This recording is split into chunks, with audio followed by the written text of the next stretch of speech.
नमस्कार, SPT news में आपका स्वागत है। पेश है 19 मई मंगलवार दोपहर 1:15 बजे राजस्थान की बड़ी खबरें। सुप्रीम कोर्ट ने आज मंगलवार को आवारा कुत्तों से जुड़े मामले में सभी याचिकाएं खारिज कर दी है। पिटीशंस में कहा गया था कि अस्पताल, बेड्स, बस स्टैंड, स्कूल आदि जैसे सार्वजनिक स्थानों पर पकड़े गए कुत्तों की नसबंदी के बाद उसी जगह न छोड़ा जाए। जस्टिस विक्रमनाथ, जस्टिस संदीप मेहता और जस्टिस NV अंजारिया की बेंच मामले की सुनवाई कर रही है। कोर्ट ने कहा कि नुकसान को सिर्फ आंकड़ों में नहीं मापा जा सकता। 22 अगस्त और 7 नवंबर को जारी किए गए निर्देशों के बावजूद रिकॉर्ड पर मौजूदा दस्तावेजों से स्पष्ट नहीं होता कि वे निर्देश जमीनी स्तर पर पूरी तरह से पहुंच पाए हैं।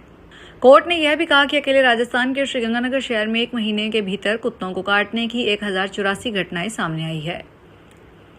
पेट्रोलियम कंपनियों ने पेट्रोल डीजल के रेट में फिर बढ़ोतरी कर दी है। मंगलवार से ही नई रेट लागू हो गई है। पेट्रोल की कीमत अब करीब 94 पैसे और डीजल की कीमत करीब 91 पैसे प्रति लीटर के हिसाब से बढ़ी है। रेट बढ़ने के बाद राजधानी जयपुर में पेट्रोल का दाम 108 रुपये 91 पैसे प्रति लीटर हो गया। डीजल के दाम 94 रुपये 14 पैसे प्रति लीटर हो गए। 15 मई को ही पेट्रोल डीजल की कीमतों में 3-3 रुपये की प्रति लीटर की बढ़ोतरी की गई है। माना जा रहा है कि अंतर्राष्ट्रीय बाजार में कच्चे तेल की कीमतों में लगातार हो रही बढ़ोतरी के कारण भाव बढ़े हैं। राजस्थान हाईकोर्ट ने राज्य की न्यायिक व्यवस्था को अधिक सुदृढ़ और गतिशील बनाने के लिए एक बड़ा प्रशासनिक फेरबदल किया है। हाईकोर्ट के रजिस्ट्रार जनरल चंचल मिश्रा द्वारा जारी आदेश के अनुसार जिला न्यायाधीश, वरिष्ठ सिविल न्यायाधीश और सिविल जज कैडर के 126 न्यायिक अधिकारियों के तबादले और नई नियुक्तियों के आदेश दिए गए हैं।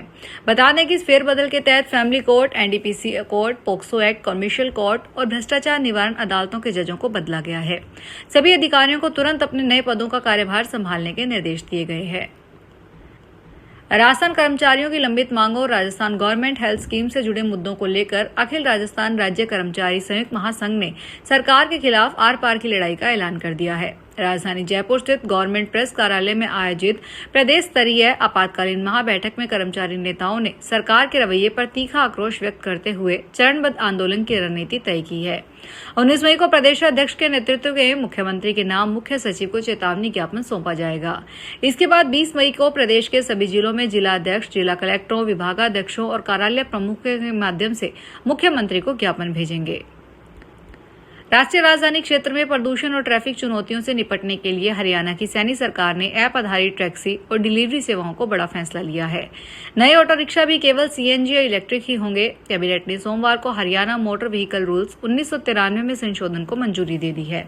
इसका मुख्य उद्देश्य प्रदूषण कम करना, यात्रियों की सुरक्षा बढ़ाना और हरियाणा में क्लीन मोबिलिटी मॉडल को तेजी से लागू करना है। एग्रीगेटर और डिलीवरी सेवा प्रदाताओं के लिए लाइसेंस लेना अनिवार्य होगा। उत्तर और मध्य भारत के 10 राज्यों में इस हफ्ते भीषण गर्मी और जानलेवा हीट वेव का प्रकोप जारी रहने वाला है। मौसम विभाग के अनुसार देश के एक बड़े हिस्से में तापमान 45 डिग्री से ऊपर पहुंच चुका है और आने वाले 24 मई तक हालात से कोई राहत मिलने की उम्मीद नहीं है। दिन के साथ साथ अब रातें भी लगातार गर्म हो रही है, जिससे लोगों की परेशानियां बढ़ गई है।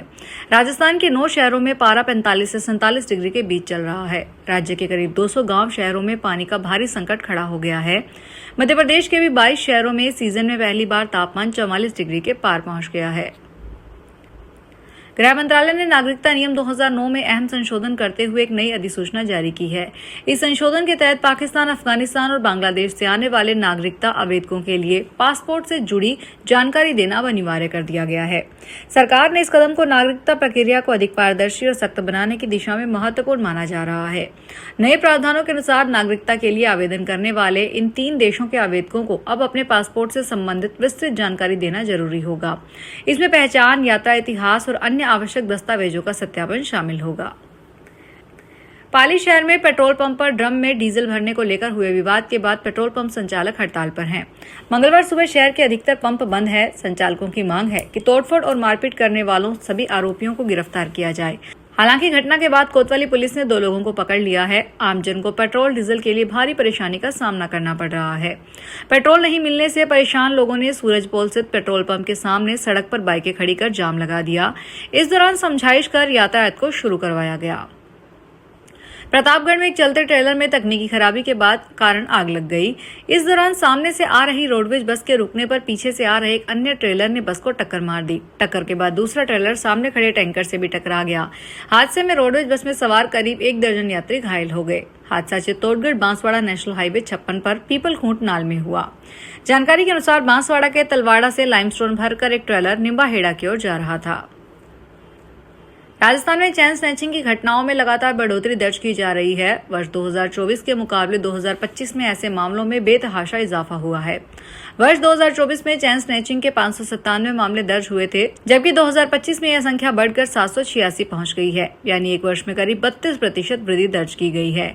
वहीं वर्ष 2026 में केवल जनवरी माह तक ही 108 मामले दर्ज हो चुके हैं। आंकड़ों के अनुसार जयपुर इलाका राजस्थान में स्नैचिंग का सबसे बड़ा हॉटस्पॉट बनकर उभरा है।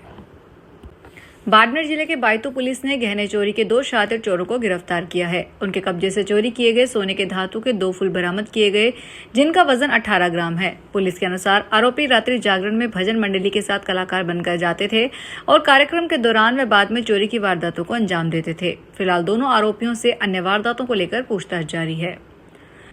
उत्तर प्रदेश में प्रतापगढ़ के आसपुर देवसरा क्षेत्र के नीमा गोपालपुर हॉल्ट स्थित रेलवे फाटक बंद होने पर चालक ट्रक लेकर रेलवे ट्रैक पर चला गया। करीब 2 किलोमीटर तक वह सुल्तानपुर जौनपुर रेलवे ट्रैक पर ट्रक लेकर दौड़ता रहा। गिट्टियों में ट्रक फंसने पर चालक ट्रक को छोड़कर फरार हो गया। इससे 4 घंटे रेल मार्ग बाधित रहा। सूचना पर पहुंची आरपीएफ सुल्तानपुर ने जेसीबी की मदद से ट्रक को बाहर निकलवाया। ट्रक चालक के खिलाफ मुकदमा दर्ज करके उसकी खोजबीन शुरू कर दी गई है। इस दौरान 3 ट्रेनें अन्य रेलवे स्टेशनों पर रोकी गई। राजस्थान हाईकोर्ट की जोधपुर मुख्य पीठ ने बीकानेर के एक मामले में पत्नी की तलाक याचिका स्वीकार करते हुए फैमिली कोर्ट का फैसला पलट दिया। जस्टिस अरुण मोंगा और जस्टिस सुनील बेनीवाल की खंडपीठ ने फैसले में कहा कि वैवाहिक मामलों में क्रूरता साबित करने के लिए आपराधिक मुकदमों की तरह संदेह में परे सबूतों की आवश्यकता नहीं होती। संभावनाओं की प्रबलता ही पर्याप्त है। इसके साथ ही कोर्ट ने आटा साटा प्रथा को कानूनी और नैतिक रूप से दिवालिया बताते हुए इसे इंसान की जिंदगी का अमानवीय सौदा करार दिया। आसाम में कथित पासपोर्ट विवाद को लेकर राजनीतिक माहौल गर्माता जा रहा है। इसी बीच आसाम पुलिस की क्राइम ब्रांच ने कांग्रेस सांसद रणदीप सिंह सुरजेवाला को सम्मन जारी किया है। पुलिस ने उन्हें 23 मई को गुवाहाटी स्थित क्राइम ब्रांच पुलिस स्टेशन में पेश होने के लिए कहा है। यह मामला आसाम के मुख्यमंत्री हिमंत बिस्वा शर्मा की पत्नी रेनिकी भुयान शर्मा से जुड़े कथित पासपोर्ट विवाद से जुड़ा बताया जा रहा है। हालांकि अब तक पुलिस की ओर से मामले के सभी पहलुओं का सार्वजनिक खुलासा नहीं किया गया, लेकिन जांच एजेंसियां इस मामले को गंभीरता से देख रही है। राजस्थान के भीलवाड़ा जिले में पुलिस और टोंक जिला स्पेशल टीम ने एक बड़ी संयुक्त कार्रवाई करते हुए फर्जी इलाज और ठगी करने वाले एक अंतर्राज्यीय गिरोह का पर्दाफाश किया है। पुलिस ने हनुमान नगर थाना क्षेत्र के कोटा रोड पर स्थित कानगेट पैलेस होटल पर अचानक छापा मारकर विभिन्न राज्यों से आए 48 संदिग्ध लोगों को हिरासत में लिया है। इसके साथ ही मौके से 24 लाख रुपए की नकदी और परिसर में खड़ी 78 चौपहिया गाड़ियों को जब्त किया गया है। पकड़े गए सभी आरोपियों को शांति भंग के आरोप में गिरफ्तार कर उनका आपराधिक रिकॉर्ड खंगाला जा रहा है। फिलहाल इस बुलेटिन में इतना ही। फिर हाजिर होंगे बड़ी खबरों के साथ। अगर आप भी अपने आसपास की छोटी बड़ी और महत्वपूर्ण खबरों से अपडेट रहना चाहते हैं तो सब्सक्राइब कीजिए हमारे चैनल एसपीटी न्यूज को और प्रेस कीजिए बेल आइकन पर।